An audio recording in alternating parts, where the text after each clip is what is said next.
The rain had been falling for 3 days when Detective Adrian Keller received the envelope.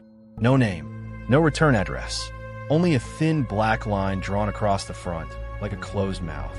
Inside was a USB drive and a single photograph.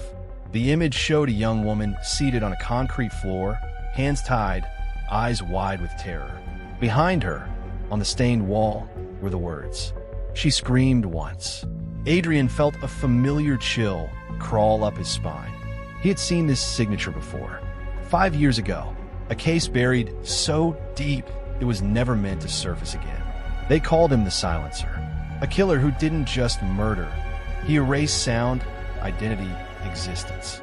His victims vanished, leaving only recordings of their final moments stored somewhere no one had ever found. Until now, back at his apartment, Adrian plugged the USB into his laptop. The screen flickered, then a single video file appeared. Play, static, darkness, then a dimly lit room. The same woman from the photograph. Alive, breathing, whispering, "I don't want to be silent, please." A shadow moved behind the camera. A gloved hand entered the frame holding a small silver device, curved like a surgical instrument. Then the video cut to black. Adrian slammed the laptop shut. His heart was racing. This wasn't just a taunt. This was a message. His phone vibrated.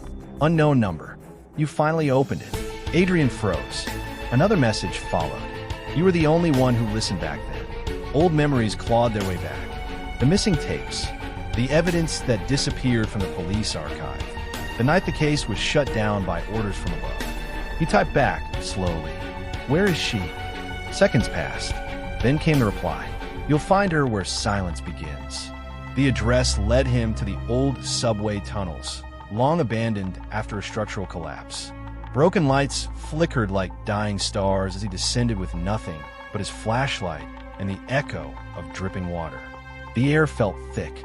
The air felt thick, heavy, as if every sound was being swallowed. Then he heard it. Not a scream, a breath. Soft, shaking, human. He followed the sound into a narrow maintenance passage where rusted pipes lined the walls. In the center sat an old metal chair. Empty, but the floor around it was wet. Too dark to be water. Behind the chair, carved into the wall. Every crime has a witness. Even you. The lights died. Total darkness. Then footsteps. Slow. Deliberate. "You came," a voice whispered. Male. Calm. Almost relieved. "You always were curious, Adrian." His flashlight snapped on. No one there. But the voice continued, now closer. Right behind him. "You read the reports, you saw the photos, but you never heard them scream." Adrian spun around, weapon drawn. "Show yourself." A low chuckle echoed through the tunnel. "I did. Every night. In your dreams." Suddenly, Adrian's phone turned on by itself. The screen showed live video of him, standing alone. But behind him, inches from his neck, stood a tall figure wearing a mask with no mouth. Adrian turned. Nothing. The video zoomed in. The masked figure slowly raised a finger to where its lips should have been. The voice whispered again. "Silence is not the absence of sound. It is control." A sudden metallic click echoed as something cold pressed against Adrian's throat. "Do you know what they all said before it ended?" The voice murmured. "They begged you to listen." Adrian's breathing grew sharper. "I'm not part of this."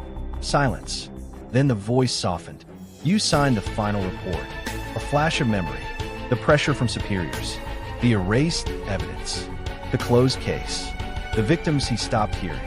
A drop of blood slid down his skin. "Now," the voice said, "it's your turn to be recorded." A red light blinked somewhere in the dark. Wreck. The last thing Adrian heard was his own heartbeat echoing violently in his ears. Then,